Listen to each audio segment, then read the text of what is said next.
Okay, so I wanted to take a look at some of these landscapes because I don't feel like I've covered enough on landscapes recently. And lots of it is talk less about form and more about kind of how to organize the landscape and where I mean, I've talked about where the horizon line sits and all of that, but I think oh, it's still humming. Okay. We'll see. Again, sorry for YouTube watchers. I'm having technical difficulties. This is for the recording, by the way. This is for when I upload it again. But yeah, I'm having technical difficulties, so you might hear some noise in the background. I'm very sorry. I have had lots of trouble. I don't know. I've been trying to fix it. I know it's a sound card problem, but yes. Let us continue. Where we place the POI, which is the point of interest, is really relative to where we place. It's like hand in hand to where we place the horizon line. It pretty much, where we place the horizon line tells us where we are, the cameraman, where we are relative to this. If we're going to tell the story of two travelers entering a city at the threshold or sort of the start of an amazing, great city, we need to take some narrative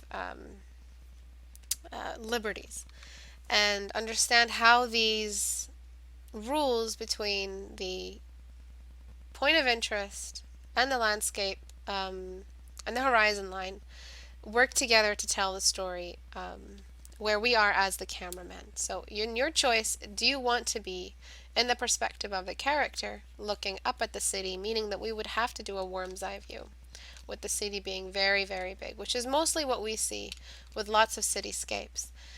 But with some more famous cityscapes, we see the camera pretty level with where the city is. So there's that problem. The fact that I'm not really feeling this as a colossus. These guys are so hidden in the distance, in the foreground, that this black of this distance here is almost the same black value. Let me grayscale it as the objects directly in the foreground, which are the characters. So it's almost impossible to even tell they're there. What you have to do is make them the darkest and make everywhere else the lightest. So I'm going to get rid of the color for now because there's just too much to cover. And so this whole area here needs to be covered. If this is a night scene and you want to show off the lights of the city, you're gonna have to cheat because we would not see characters in a night scene, and you are the cameraman, you are the director. So we would not see these characters in the night. So you, as the director, as the one who's editing, telling the story, you have to start breaking some rules. And this means you have to make this lighter as if it's sunset, not really nighttime. But again, you need the nighttime to show off the city. So you're going to have to break one of those rules. Either make it daytime enough for these guys to be visible, or nighttime. These trees in the background, I don't know if they're level with these flags, but they're a little bit off center. So what you have to start doing is start creating a path. Raise the horizon line a little bit higher. Shrink the city to be a little bit more distant in the background. So it would be this kind of setup for the city, this whole piece. Or make it the same size. It can still be the same size. But make it so that the doorway to the city touches both the flag and the travelers. So this line, that's not doorway, it's more like the street, like the line of sight, covers all of the objects. Because if we've got no line of sight and we aren't organizing the composition in a way that guides the viewer towards the story or the narrative of the composition, what happens is we will have really, really separated sections of this canvas. We'll have it's like its own little composition here for the flags, its own little composition here for these guys, and everything is too distant and into the sides, too distant from each other and pushed off to the side. What's happening is that I feel very separated from these pieces because they're so far off into the outside of the canvas. When it comes to landscapes, you generally want to keep all the important stuff in like an inch in. I mean, I can't really give you a measurement because everything is varied, but you want to keep pretty much all the important people, all the important details in this area here. So the flags, probably a little bit more fences and broken bits in the doorway. So fences, probably like the threshold doorway. Something, I don't know, depends on the story or the theme. It's sci-fi-ish, I guess. And then the guy is traveling on this exact same route that the fences itself are working on. So you've got the fence here. I recommend moving the fence over here. These are all really like they're major changes for what you have in your canvas.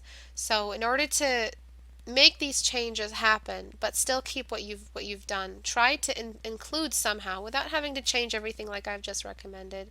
Try to find a way to create a narrative or at least connect these facets together. So probably create some sort of entry route. They are traveling, so I'm sure they're looking at the entry before they look at anything. When you enter a city, you're looking at the entry sign, "Welcome to New York City," before you look at the city itself.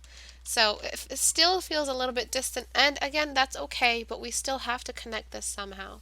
We have to connect this bottom corner, which was hidden completely in shadow, which are actually the most important guys. They are more detailed than the buildings. So we have to find a way to connect these guys to the narrative. This flag feels closer to this POI than these guys. These trees kind of created a pathway, but it still felt disconnected.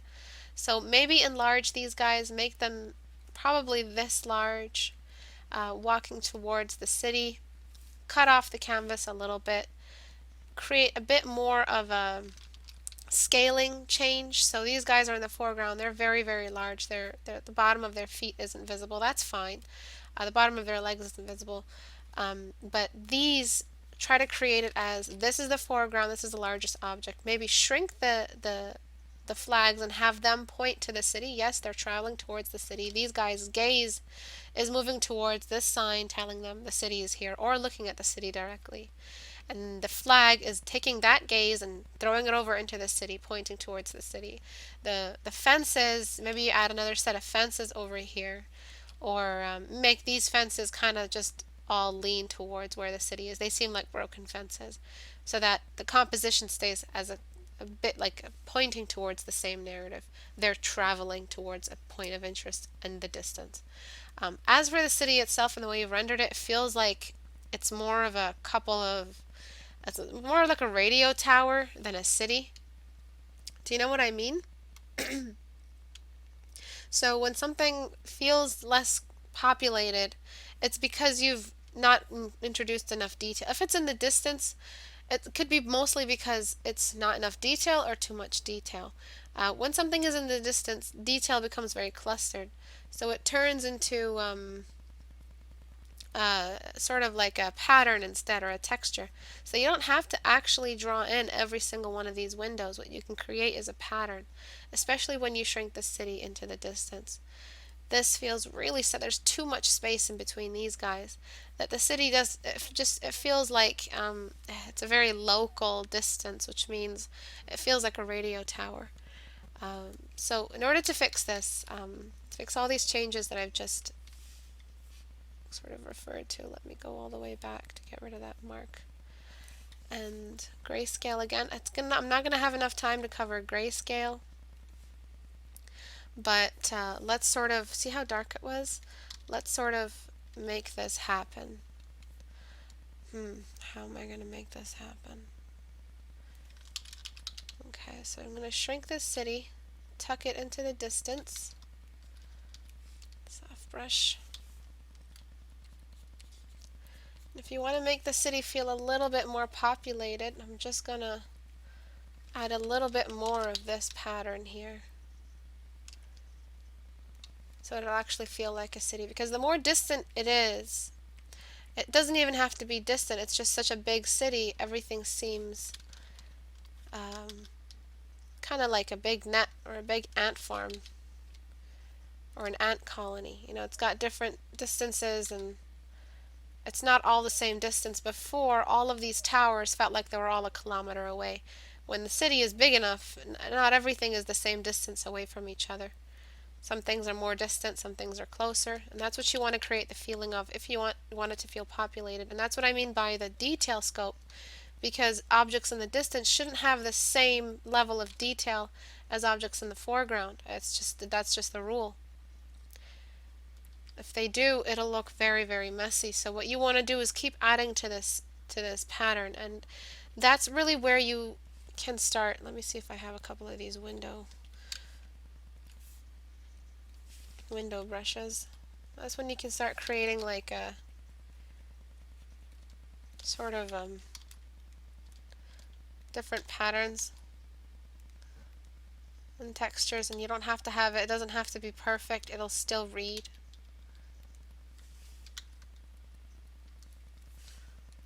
And then connecting this to point to this city, so that this flag is a little bit off. Again, it's way too dark. I'm going to have to fix that. It's just too straight with the edge of the image. Like this. It was too straight. You want to just break it off the edge. Just, break it off. Don't let the edge be a prop. Let the edge be not, it's not noticeable. It's not there in the canvas. We don't notice the edge because it's not there. That's just the camera's limit. If we were there in real life, we wouldn't have an edge to the landscape. But this was pointing too much to the edge of the landscape. We want to create this feeling here that this object is closer.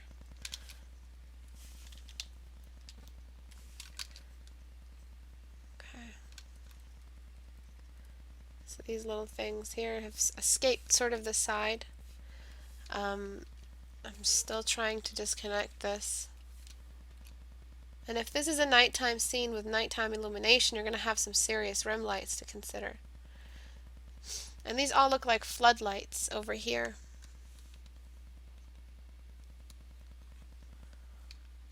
So I'm trying to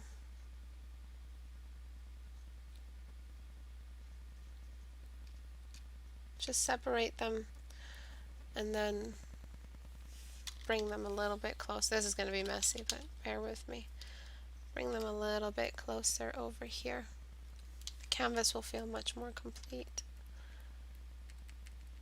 in a second.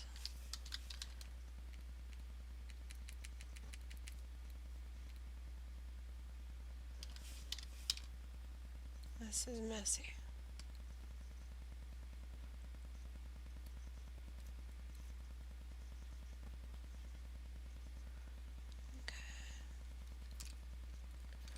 Sorry about this messy job.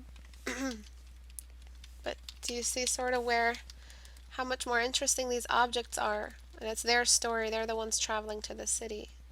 So the city is a point of interest only because it relates to these two characters. So these guys now sitting in the foreground have completed the concept of the narrative. They're traveling towards a city. They're in the foreground. City is in the background. City is, as should be, illuminated in the distance. Nothing is too close to the edge of the canvas, pointing to the edge of the canvas where no POIs should be. You should never have a point of interest sitting on the edge of the canvas in any way at any point in time. It does not work. Look at any of the classical paintings. They stay far, safely away from the edge of the canvas. It doesn't work that way. And then this whole thing here, this whole background should be like flooded in a little bit of a fog with only one couple of areas of relief. Just the very tops of buildings. And this fog should travel kind of in front of the characters, giving them further separation from the background. And if it is nighttime, reinforce that in the sky. The sky has a job too. So reinforce that up here. And this will feel more like a glow. And the very, very hot spot should be downtown. So it should be, the brightest point shouldn't be out here, because that'll look like a snow globe. What you want to do is keep it on the very bottoms where all those flashing lights are, where all the commotion is and all the traffic and all the advertisement. It should be in between the buildings, mostly centered around the largest buildings. And then frame the canvas so remember the rule, Rudy. We're throwing the shadow on the outside of the canvas because there's no detail here. Detail doesn't exist in shadowed areas. So that's why we don't leave important POI objects so close to the edge of the canvas. And then that rim light I was talking about earlier, it'll just come into play now. Nice, almost white, reflecting on these characters. Now it really feels like they're taking a stroll in the nighttime. The city is nearby, they're close to it. I still recommend the path, so it's slow, so they're going downward. They're not going forward, they're going down the valley. And the city is in between the mountains. So they're going downward, their path is down. And so it's going to be very hard to sort of match the entryway of the city and sort of connect them. And the best I've ever seen in concept art when it came to the entryway of a city, I think it was called Sin City Artificial Intelligence Entry. Images. Whoops. It's not Sin City. It's Artificial Intelligence City. There it is. Where is it? Was it this? It's on the highway. So you have the pathway, you have the distance, the distance detail change. So you see here, it's just like a couple of blobs in the background, but up here you sort of see the detail. You have a pathway, objects in the foreground a little bit darker. There's lots and lots and lots of rim light because it's nighttime. So you've got high contrast. Another example of this to show off the city as being some great colossal thing is its three-point perspective. You're part of the viewers, and you're part of the people standing on the ground looking up at the rest of the city. And so you've got a three-point perspective. But this pretty much I think is the best I've ever seen in the way they've established the entry of a city. They sort of separated it from the city. It's very, very simple. Oh, there's another one right here. It's very, very simple. And that's the highway, and it's like entering a woman's mouth. I know. It's like a really sleazy city in that movie. But that's sort of what I mean by creating a pathway.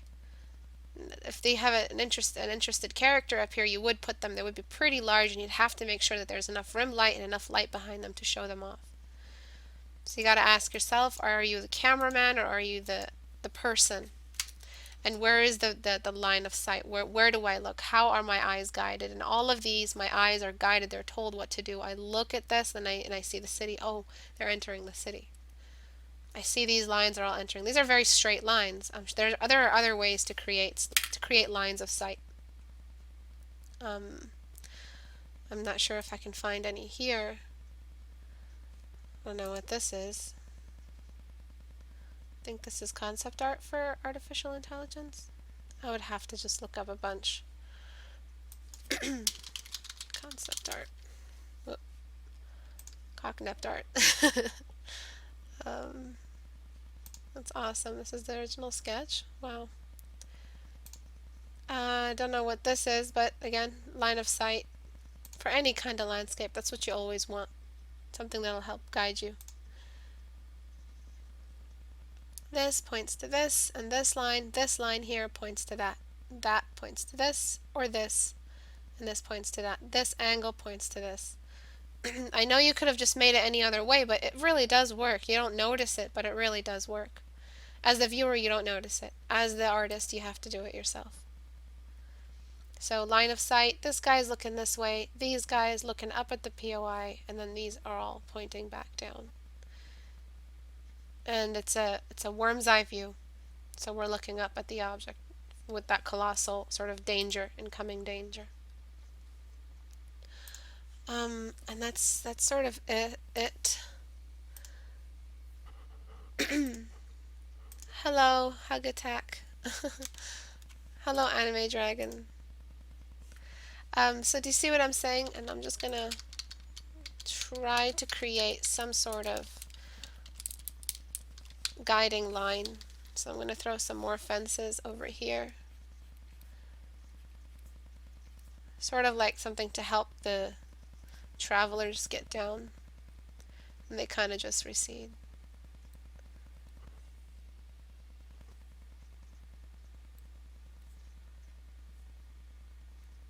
Do you guys still hear the sound? Or something a little different than that? And then we have this sort of entry. Whatever that might be, whatever this designated entry is. Maybe there's a bridge. Maybe there are some traffic lights. It's like the main highway. There's forward and back for people to go in and go out. There's probably other exits. It's all pretty much through the mountain or something. And they're taking the walkway. So there might be some stairs. And this is all pointing to the city. So this feels like a more active landscape than what we had before, which you had like a severe separation between all the points of interest. And the color was a little bit thrown off. So before, do you see how separated everything is? This is almost the same size as that. We had no scale differences. No, not enough crowding for the city to really feel like it's booming. And the colors that you had were a little bit warm. When you want to do cities, you don't want to throw in a warm feeling. You throw in the warm feeling for nature or something like that. You don't throw in the warm colors for a big burning city, which if you can see any amazing movie that had a real like crazy city in it, you don't find warm colors. You find lots and lots of blues, pinks, nighttime colors, neon colors. They shine brighter, they're more attractive, so most likely people lean to that. Traffic lights are usually bluish. Sometimes they're warm white. So as the general hue of the image, the general atmosphere color, especially because it's a nighttime or sunset, I'm not sure. I guess that's the sun behind. I'm still not sure. You want to throw the color to be a little bit less warm and more cool. If it is sunset, still try to bring in some more cool colors on the inside of the city, clashing with the sunset on the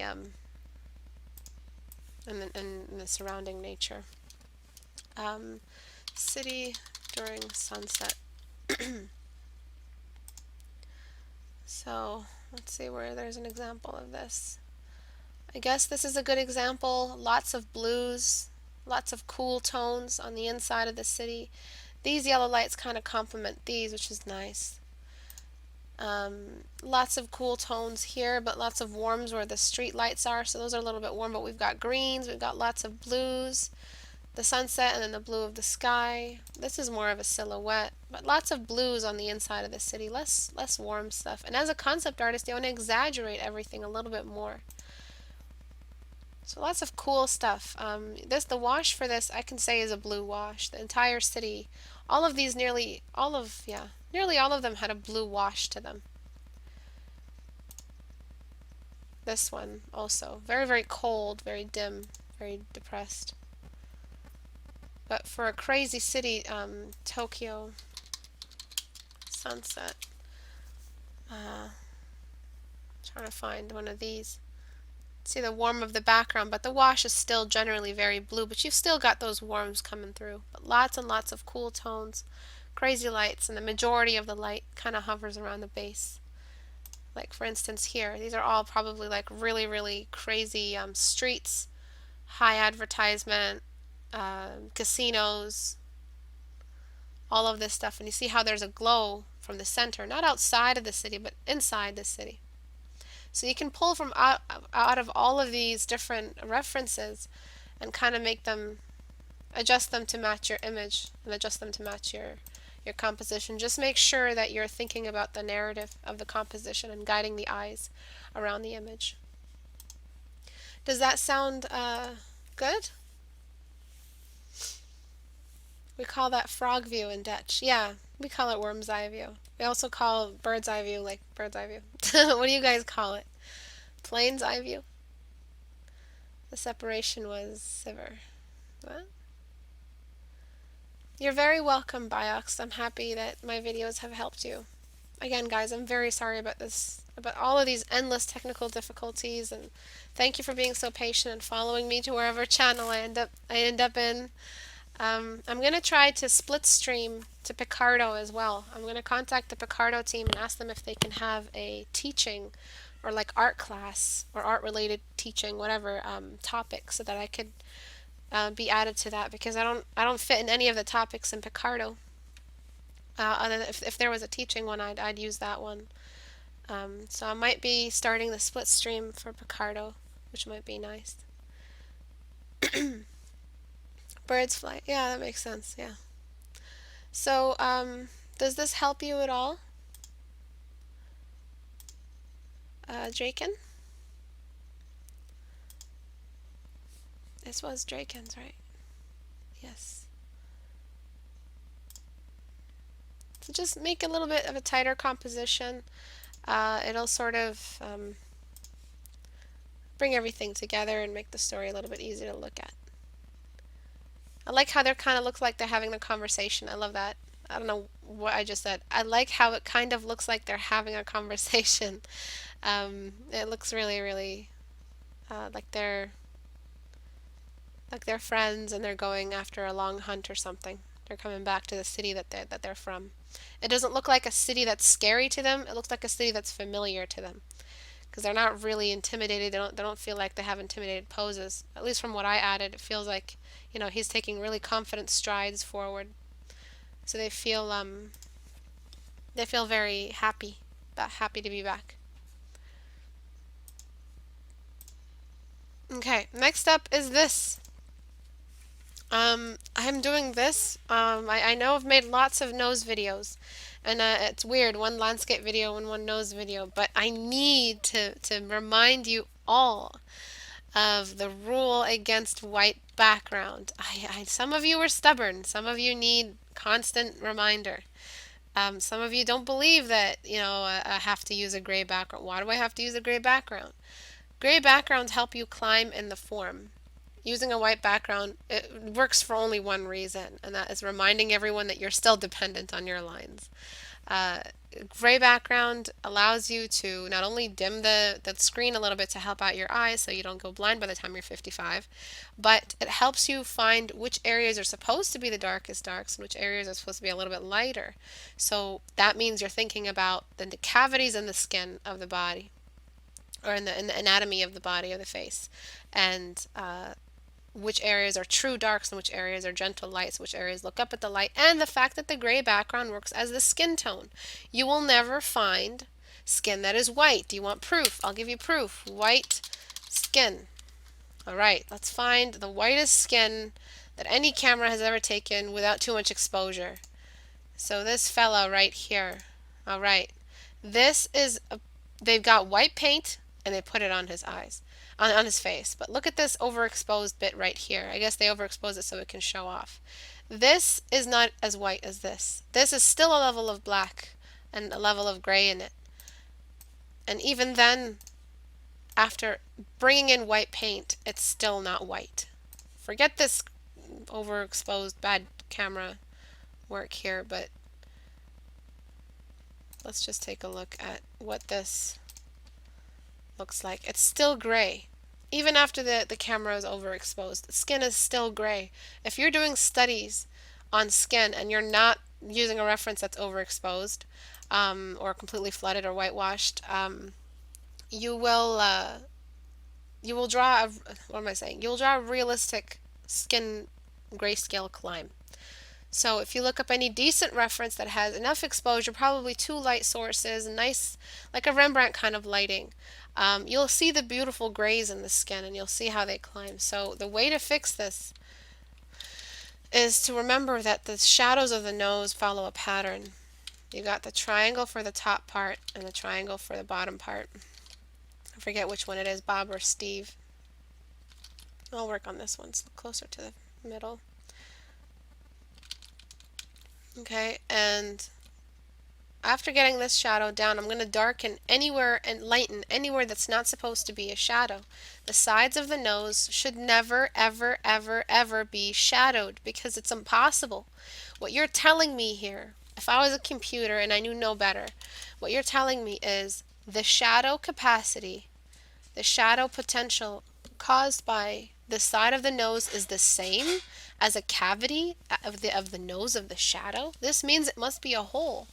This means that if I got a piece of tape, the piece of tape would stop here, because this whole area is a hole. So this goes inside the cavity. This goes inside and then comes back out through this, because that's what you're telling me if you use this level of dark on the side of the nose. It's creepy to think about the nose as having like an inside to it before it becomes the before it gets to the nostrils, like some sort of weird reptilian kind of ridge. It doesn't make any sense to have a nose shadows on either side of the bridge of the nose, because they will read as trenches. They will read as actual cavities. Do not do this ever.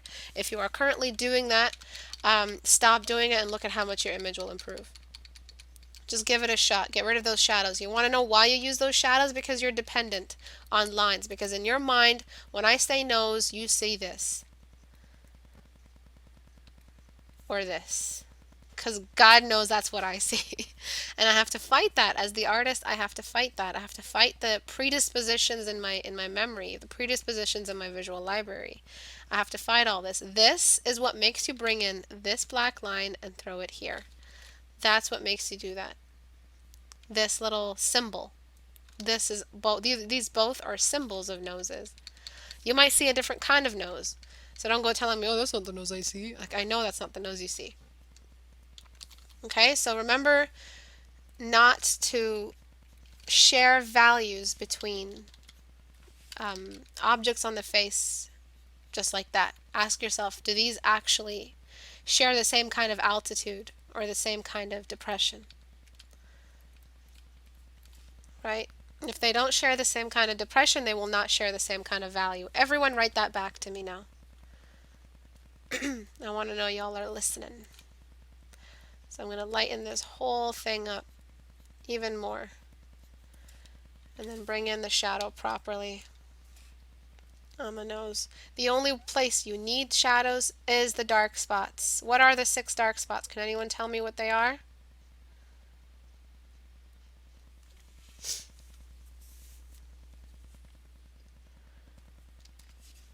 She's savage. I'm sorry.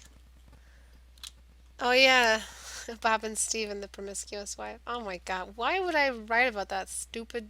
Ugh, I'm so dumb. Okay, so we need the edge here. We need a nice descent into the shadow. Nice title for a book. Really cheesy actually, because it kind of gets deeper into the shadow, so we relieve the darkest dark for the darkest spot. They do not show the same depression. They are not the same level. Yeah, the same grayscale level. Be specific. Your brain will forget. If they do not share the same kind of depression or elevation, they do not share the same grayscale.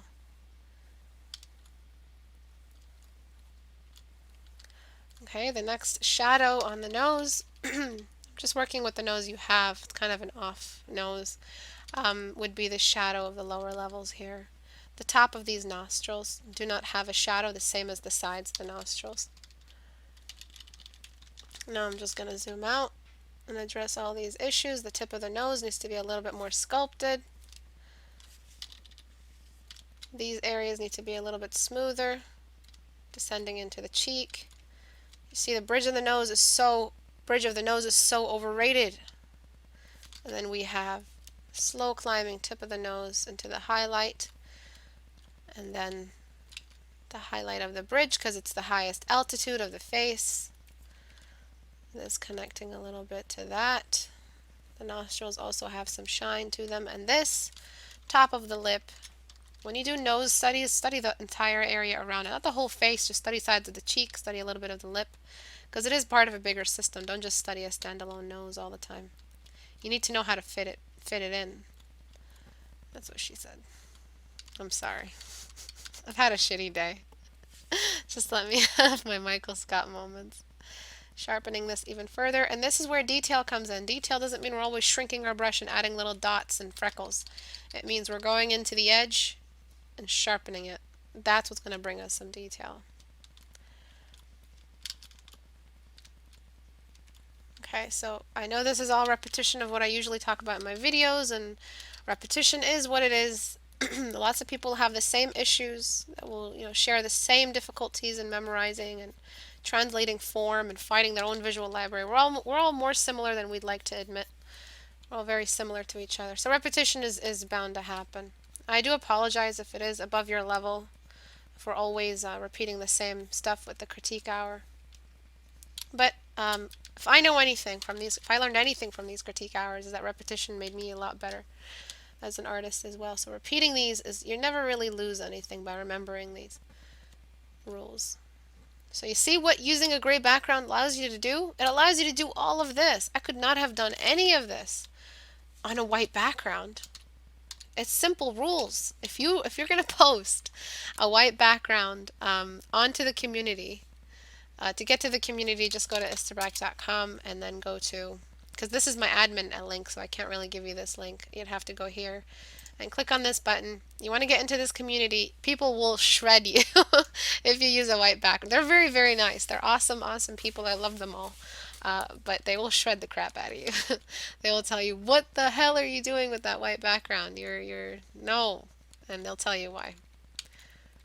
Okay, so this nose reads, this nose works. I can even go darker. Look, I didn't even have to go as dark as I wanted to. I went all the way here, and look how dark you went. I didn't even use the full potential.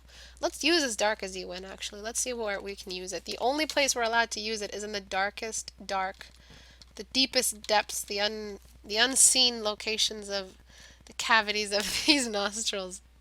That's the only place we're going to see this much darkness. That's the only place we need it. Other than that, it's useless. You want to know what this nose looks like to me? It looks like the nose that a black hole would have. It's so black. There's no light allowed in there. That's the only time you ever need that much black, is if it's a black hole. If a black hole had a face, we would probably see this guy. I mean, we wouldn't see anything. What am I saying? Okay, you want to go even darker than this? Let's go even darker than that. Go all the way in the nose and create that detail. It's the most special nose you've ever seen. All the grayscale values have been used on it. I didn't know how to make the holes look like holes. You want me to show you how to make the holes look like holes? It's called the cave. You recede into the shadow by shrinking your brush. I don't need to shrink it because I have pen pressure. I need to shrink it now, actually. And receding the shadow on an angle on the opposite direction of the light. If the light's coming from here, that's where the receding shadow goes toward, and creating an edge. That's how you create a hole. Now look, it looks like a hole. It looks like a butthole. No, not really. It looks like a nose or a belly button in the middle of the image. It was just like someone just came in and ripped the image. Want to know why? Because it's two major bones in this. You've got the fact that this is a gradient moving in, so if there was a guy here and he wanted to travel in, he would, because look at the depth. Because that gradient is translating a depth. The depth plus the, does anyone know what else I did?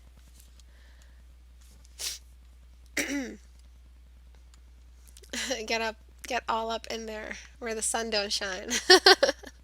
Yes, nose dungeons, yes. What if the paper is white? Then you have to remember your paper really isn't white. Sketchbook paper is a form of gray. Remember to if you ever advance in your sketchbook work, you'll find the value of tinted paper. You'll realize, wow, tinted paper is awesome because I can actually build on my highlights. You can't use a white pencil crayon on a white sketchbook. So the moment I advanced my pencil sketches is when I started buying tinted newsprint or tinted paper, because I could actually build values up. The edge, yes, that's the next thing. The edge. So it's the depth gradient and the edge. That's how you make them look like holes. And that's the only place we need black, because nothing else in the entire nose or face structure, other than the corners of the lips and the blacks of the pupils, can be this deep. Nothing else. And then the blacks of the pupils aren't even holes. There's just like natural biological blackness that's used to block out the light and then take it in pieces and send it to the brain so we can look and see and do.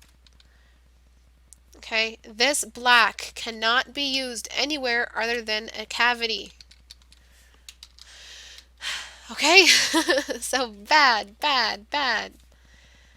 especially on the white background. This is still bad. This grayscale on gray background is still bad. I mean, this black on gray background is still bad. I need some water. Yes, I have some. Okay. Let's look at the before and after. What did you have before? I'm going to leave this little hole here. If you want your images back, you got to go to Facebook, find my group, and get a hold of me there. This is rendering. This is what you find in professional looking works, that you've used the grays properly. You don't just use them everywhere. Pretend you have the tiniest little bit of black paint, and all you have is this little bit to make this much happen. You need only a little bit of black to make this much gray. You just have to dilute it in some water. But this deep, deep black, this ink, is only applicable in the deepest areas anatomically. You want to know where the holes are in your face? Run your fingers over your face. You'll find the holes, let me tell you. You'll find your big hole of a mouth, and then you'll find the nostrils, and then you know the eyes have to be dark. There's lash lines, there's the black of the pupil, there's the cost shadow from the eyebrows. There's all kinds of stuff. I'm very sorry if this lesson came with some really annoying helicopter battle between digital monsters in the background. I'm very, very sorry. Helicopter versus machine gun battle. I hope today's class was helpful for you guys. I can't talk. Have a great day, guys. Bye-bye.